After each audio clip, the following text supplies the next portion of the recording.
3년 만에 발생한 메르스가 쉽사리 끝나지 않을 조짐을 보이고 있습니다. 아직까지 확진자는 한 명이긴 합니다만 이 확진자와 같은 비행기를 타고 온 외국인 50여 명의 소재가 파악되지 않고 있는 건데요. 네, 이 밖에 논란에 대해서 오늘 한국의학연구소 신상엽 감염내과 전문의와 함께 이야기 나눠보도록 하겠습니다. 교수님 어서 오십시오. 안녕하세요. 네, 안녕하세요. 네. 자, 메르스 확진 판정 처음 받은 그 쿠웨이트에서 건너오신 분, 60대 남성분의 현재 상태부터 좀 체크해 볼까요? 예. 지금 확진 환자분의 그 상태는 지금 더 이상 나빠지지는 않고 예. 어느 정도 잘 유지가 되고 있는 걸로 이제 확인이 되고 있습니다. 네. 크게 어떤 다른 그러니까 그 이상 발전되거나 그런 증상은 없는 건가요? 예, 그렇다고. 예. 자, 그리고 오늘 조금 전에 나온 소식이죠. 확진 판정을 받은 분들 가운데 4명이 확실히 아니다라는 판정을 받았다고 하는데 그러면 앞으로는 더 번질 조짐 같은 거는 없다고 저희가 이해해도 되는 걸까요? 이분과 접촉하고 나서 잠복기가 2일에서 14일 정도로 되어 있는데요. 실제적으로는 이 지금 첫 번째 환자분들이 호흡기 증상이 심했던 상태가 아니기 때문에 설령 감염을 시키더라도 적은 양의 바이러스에 의해서 노출됐을 가능성이 더 많거든요. 그런 경우는 잠복기가 좀 길어지는 경향이 있습니다. 그래서 제가 보기에는 나오면 안 되겠지만 혹시 나오더라도 보통은 한 일주일 정도 이상의 잠복기를 보이지 않을까 추측은 하고 있습니다. 그래서 지금 단계의 음성인 거는 조금 의미는 좀 떨어진다고 볼 수 있겠습니다. 그 영국 여성 2차까지 최종 음성 판정 받은 경우는 제외한 건가요? 예외인가요? 그건 괜찮은 건가요? 영국 여성 같은 경우는 사실 애초에 그 첫 번째 환자에게서 메르스가 감염됐을 가능성이 지금 거의 없다고 판단되는 상황이죠. 왜냐하면 실제로 설령 줬더라도 이틀 만에 생기는 경우는 거의 없고요. 그렇게 많은 양의 바이러스를 노출되지 않았을 거다라고 생각을 했기 때문에 만에 하나의 가능성을 위해서 보건당국이 굉장히 적극적으로 검역을 했었던 상황인 거고요. 실제적으로는 앞으로 나올 분들이 혹시 있을까가 더 걱정인 상황이죠. 어쨌든 2주는 지켜봐야 된다는 말씀이신 거네요. 그렇죠. 자, 정부는 일단 이낙연 총리도 얘기했었고 늑장 대응보다는 그 과잉 대응이 낫다면서 만전을 기하고 있는 상황인데. 어제 저희가 대한의사협회가 메르스 확진 환자의 입국 과정을 놓고 어떤 그 검역 관리 실패였다라고 지적을 했는데 교수님께서도 의사시기 때문에 동의를 하시는 부분인가요? 검역 관리의 실패라기보다는요. 당시로서 검역관은 본인이 할 수 있는 최소한의 것은 했습니다. 근데 보다 좀 폭넓게 적용을 하지 못했던 부분들이 있는데 그도 그럴 수밖에 없는 것이 이 공권력이라는 게 남용되면 안 되기 때문에 가이드라인이 있을 수밖에 없지 않습니까? 근데 그 가이드라인이 발열, 호흡기 증상에 중동 방문력 이 3가지밖에 없는데 사실 이분 같은 경우는 본인이 호흡기 증상 없다 그랬고 설사 증상만 있었는데 사실은 좀 의문스럽긴 한 게 그 검역 당국에서는 메르스만 걸르는 게 아니라 사실 설사 중에서도 이질이나 장티푸스 같이 법정 감염병이 있거든요. 그러니까 메르스가 굳이 아니더라도 그런 부분에 있어서 조금 더 면밀하게 들여다봐줬으면 좋겠긴 한데 일단 메르스의 가이드라인 안에는 설사가 없는 게 맞거든요. 현재 상태에서. 아, 설사가 없나요? 예. 그걸 여쭤보고 싶었는데 설사는 없는 없어요. 거군요. 예, 없는 상태니까 그걸 공권력으로 인해서 격리를 할 수 있는 그런 근거 자체가 없었던 상황인 거죠. 그래서 사실 저 같은 경우는 좀 필요하다고 생각하는 게 그냥 검역관이 그냥 이다 아니다 판단할 거면 그냥 중학생 시켜놔도 되는 거 아닙니까? 그렇죠. 근데 정말로 능력 있고 이런 사람들을 거기다 세워놨다는 얘기는 어느 정도의 권한을 줘야 되는 부분들이 있거든요. 이게 꼭 거기에 맞지 않더라도 번거롭고 귀찮더라도 어쨌든 소일구 외양간 오신 건 보다 낫기 때문에. 그래서 검역관이 뭔가 좀 의심스러운 부분들이 있으면 일단 격리해서 좀 더 면밀히 관찰 후에 갈 수 있는 그런 식의 가이드라인이 하나 정도 더 검역관이 필요한 경우에 보다 좀 자세히 관찰할 수 있다 이런 가이드라인이 하나 좀 더 있었으면 좋지 않았을까 이런 생각은 됩니다. 일단 가이드라인이 설사도 포함이 돼야 되겠군요. 이번 걸 계기로. 그렇죠. 설사를 포함돼야 된다에 대해서는 조금 논란이 있어요. 사실은 중동에서 오는 대부분 설사 환자들은 거의 대부분은 장염이거든요. 메르스가 아니라. 그러니까 장염 환자의 대부분이 다 격리가 될 수 있는 상황이 되면 또 그 역시 어찌 보면 행정력 낭비가 될 수 있기 때문에 좀 잘 고려를 해서 결정을 해야 되기 때문에 차라리 그 검역관이 어느 정도 의심이 됐을 때는 그런 것들 좀 구체적으로 본인이 아무런 권한이 없으니까 예, 사실 예. 잡지 못했던 부분들이 좀 더 있거든요. 권리를 줘야 된다라고 예, 좀 예. 보시는 입장이신 것 같아요. 그렇습니다. 자, 그리고 저희가 앞서 이야기했지만 의심 환자로 보인 분들은 일단 음성 판정이 났습니다만 이 확진 환자와 같은 비행기를 타고 온 외국인의 소재가 파악되지 않고 있다라고 하고 그렇습니다. 있거든요. 이 부분 굉장히 좀 위험하지 않을까라는 생각이 드는데 어떻게 보십니까? 사실은 문제죠. 이제 당연히 이제 그 방역 당국의 관리하에 있어야 되는 건 이제 당연히 맞는 거고요. 예. 근데 참 좀 저희도 참 답답한 게 이런 외국인 분들은 뭐 저희 안에 뭐 등록돼 있는 번호도 없고 본인들이 그냥 그 연락 딱 끊고 어딘가 잠적해 버린다 그러면 공권력이 힘을 미치고 싶어도 그게 현실적으로 어려운 부분들이 있는 건 사실이긴 하거든요. 예. 그래서 이걸 정말로 과잉 대응까지 한다 그러면 이분들이 정말 위험한 상황이라 그런다면 사실은 뭐 현상 수배를 해야죠. 아. 이름 국적 공개하고 방송에 이제 내야 될 수 있는 그런 게 이제 네네. 정말 과잉 대응인데 네. 과연 거기까지 해야 되느냐에 대해서는 좀 의문인 상황이긴 하거든요. 그런 위험도나 이런 것들이. 근데 사실 이렇게 놓쳐져 있는 상황이 이제 올바른 상황은 아닌 거죠. 그러면은 어째- 이 비행기를 같이 타고 온 외국인이기 때문에 저희가 이야기를 하는 거지 않습니까? 그러면 밀폐된 공간에서 전염될 가능성은 실제로 그래요. 그 어느 정도 위험도가 되는지도 저희가 궁금한 부분인데. 지금 2015년에도 저희가 이제 굉장히 메르스를 오래 겪어왔지 않습니까? 그리고 이제 중동에서는 지금 뭐 2,200 굉장히 많은 숫자의 이제 환자가 발생을 하고 있는데 실제적으로 메르스의 감염은 병원 감염입니다. 그러니까 그 거꾸로 뒤집으면 어떤 말이냐면 입원을 할 정도의 심각한 증상이 있는 사람이 주로 다른 사람에게 이제 감염을 유발한다는 얘기거든요. 그래서 지역 사회에서 진단됐던 사람들을 갖다 쭉 그 역학 조사를 해봤더니 어느 정도쯤 돼야 되냐면 집에서 같이 살고 있는 배우자의 경우도 굉장히 진단이 늦어졌음에도 걸린 사람이 별로 없어요. 아. 그리고 실제적으로 뭐 교통수단이 있습니까? 뭐 기차, 버스 뭐 이런 예. 것들을 같이 타고 다녔던 증상이 있는 사람이 타고 다닌 경우에도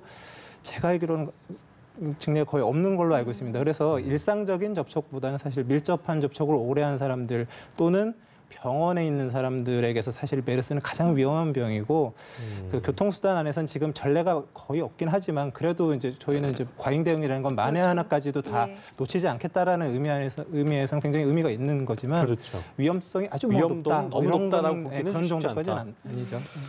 그렇다면 이 질문도 뭐 매한 가지일 것 같긴 한데 밀접 접촉자인데요. 그 메르스 확진 환자와 10시간 이상 밀접 접촉했던 그 항공기 승무원이 한 특급 호텔에 어떤 이틀 동안 투숙을 했다고 하는데 보건당국도 이걸 몰랐다고 하는데 이 부분은 그렇다면 아까 말씀하신 것과 일맥상통한다고 봐야 될까요? 원래 다 컨트롤하에 있어야 되는 게 맞는 거죠. 방역 당국에. 하지만 위험도는 네, 같이 있었다고 그래서 크게 위험하다고 보기는 지금 쉽지 상태에서는 않다. 알겠습니다. 자, 그리고 또 하나는 이 확진 환자가 공항에서 택시를 타고 병원으로 이동했을 때 이 택시 안에, 그러니까 이 환자가 내린 이후에 이 택시에 탔던 승객들에 대한 또 이야기거든요. 이분들 역시 파악을 해야 하는 건데 이 역시도 지금 제대로 되지 않고 있다는 부분이 이야기가 나오고 있고요. 뭐 말씀하신 대로 당연히 파악은 해야죠. 당연히 이제 방역 당국에서 파악은 해야 되는데 예. 이제 어떤 부분은 있냐면 이제 그 10시간 동안 같이 타고 계셨던 분들보다는 위험하지는 않습니다. 그러니까 이 바이러스라는 게 외부로 나오게 되면 아주 좋은 환경이 아닌 이상 뭐 몇 분 안에 다 죽어버리거든요. 오래 생존하는 경우도 예, 예. 드물지만 있지만. 근데 이분이 뭐 잘은 모르겠지만 택시 안에서나 이제 그 비행기 안에서 뭐 이렇게 기침을 많이 하셨던 것 같지는 않아요. 그래서 외부의 바이러스나 이런 것들이 많이 노출되지 않은 상태라 그러면 그 뒤에는 대부분은 이제 밖에 나온 바이러스는 별로 힘을 못 쓰기 때문에 그 이후에 타셨던 승객들이 그렇게 위험도가 높다고 생각하지는 않습니다. 네. 네. 이분이 한 자가 진단에 대한 부분도 조금 이제 좀 논란이 나오고 있는 부분이 한국에 도착해서 병원에 입원하기까지 걸린 시간이 모두 15시간이었는데 공항에 도착해서는 부인하고 따로 이동을 했고 부인에게 마스크를 쓰고 오라고 했다고 하더라고요. 그리고 본인이 메르스 감염 여부를 미리 알고도 이것 때문에 검역 당국이 알리지 않은 게 아니냐 뭐 이런 뭐 논란도 있던데 이 부분은 어떻게 좀 보고 계세요?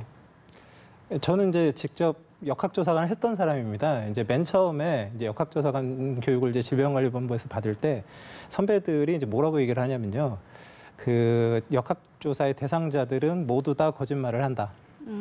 적극적으로 거짓말을 하지 않더라도 대부분 다 숨긴다. 그러니까 역학조사관이 해야 되는 거는 사실 그분들이 숨기면 숨긴 대로 당하는 게 아니라 그걸 찾아내는 거거든요. 예. 뭐 예를 들면 이런 거예요. 이제 이분이 지금 나는 호흡기 증상이 없었다라고 이제 얘기를 하지 않습니까? 없었을 예. 수도 있습니다. 근데 예. 만약에 있었다 그러면 역학조사관이 해야 되는 일은 비행기 안에 있는 모든 사람들, 택시기사 모두 다 그쵸. 찾아내가지고 기침 소리 들었는지를 확인하는 거죠. 그래서 실제로. 그 증거를 가지고 다시 들이밀어야 되는 거거든요, 사실은. 예. 그래서 이제 그런 부분들은 사실 그 유능한 역학조사관, 방역관들이 사실 이제 그런 걸 깨쳐나가서 뚫어야 되는 거죠. 이제 혹시라도 숨기고 있더라도 이런 거 있냐고 이제 물어보면 어쩔 수 없이 대답을 보통 이렇게 거짓말을 하진 않지만 숨기는 경우는 얘기 안 하면 모르는 거 아닙니까? 근데 얘기하도록 만드는 게 사실은 그게 방역관과 역학조사관의 능력이라고 생각합니다. 그렇네요. 예.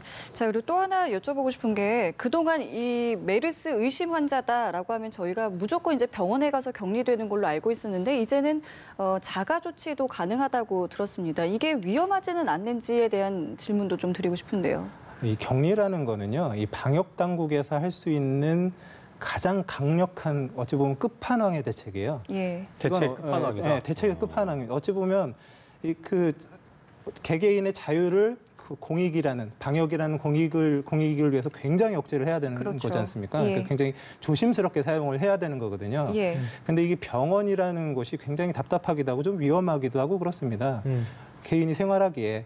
근데 이 격리라는 그 목적을 놓치지 않으면서 집에 있게 되면 개인의 편의성은 조금 증대할 수 있는 거거든요. 그래서 격리라는 목적을 놓치지 않고 또 이제 개개인의 이제 좀 어떤 편안함도 자율성 같은 것들. 잡지 않고 이런 것들을 어느 정도 타협하면서 잘 관리만 될 수 있다면 예. 사실 자택격리가 꼭 나쁜 건 아니죠. 근데 관리가 안 되는 상태에서 자택격리가 되면 그 역시 문제가 될 수 있는 거죠. 예. 그렇겠네요.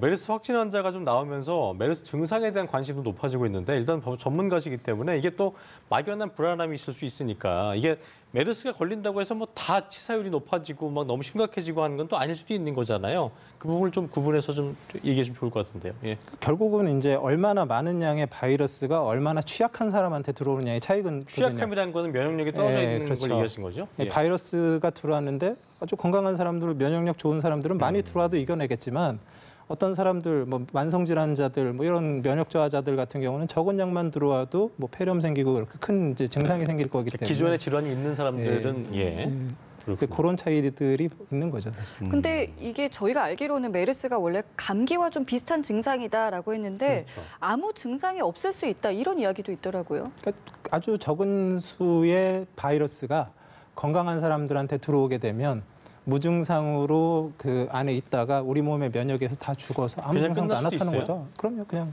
오. 자가 치료가 되는 거죠. 아, 그렇군요. 그건 그러면 이제 공항에서 메르스 확진 환자 확산 방지 위해서 중동발 어떤 항공편 게이트를 지정 운영하고 있다는 하는데 기본적으로 중동에 들어오신 분들은 좀 귀찮더라도 어떤 감기 증세 같은 게 있으면 다 조사를 좀 받거나 이렇게 하는 게 좀 중요할까요? 어떻게 좀 보세요? 이제 게이트를 하나로 이제 묶어놓게 되면 다른 지역에서 오는 사람들과 섞이지 않게 되니까 훨씬 더 이제 관리도 용이하고 또 거기에 대한 무슨 뭐 설문을 하거나 어떤 조사를 하는 데 있어서도 많이 유리한 부분들이 있죠. 그리고 CCTV로 동선을 또 확인할 때도 굉장히 또 유리한 부분들이 있고 괜찮다고 생각합니다. 예.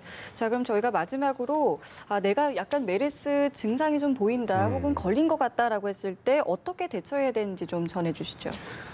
사실 이게 되게 중요한 부분인데요. 이제 지금 요즘 이제 방역 당국에서는 뭐 저도 그렇고 딱 하나만 이제 기억하라해서 얘기하라고 하거든요. 그냥 예. 1339에 전화하라. 1339. 1339에 전화를 하면 거기서 이제 필요하면 이제 방역 대비가 되어 있는 앰뷸런스를 보내서 이제 이동도 시켜주고 이게 공중 또 이게 대중교통 이용하면 또 다 문제가 생기지 않습니까? 그래서 본인이 좀 이상하거나 의심한 자가 뭐 아니더라도 아니면 다른 사람을 알거나 그랬을 때도 그냥 1339로 전화를 해서 이렇게 안내를 받으시는 게 제가 보기엔 가장 깔끔하고 가장 큰 거는 그러니까 감기랑 어떤 발열인가요?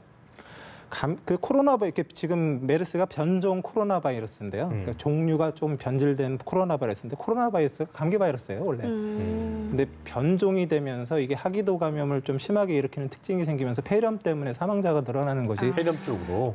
원래는 감기의 일종인 바이러스이죠. 이제 태생상. 네, 알겠습니다. 예. 자, 1339를 기억을 해야 될 것 같고요. 그렇습니다. 저희 지금까지 신상엽 한국의학연구소 감염내과 전문의와 함께 이야기 나눠봤습니다. 오늘 말씀 고맙습니다. 네, 감사합니다.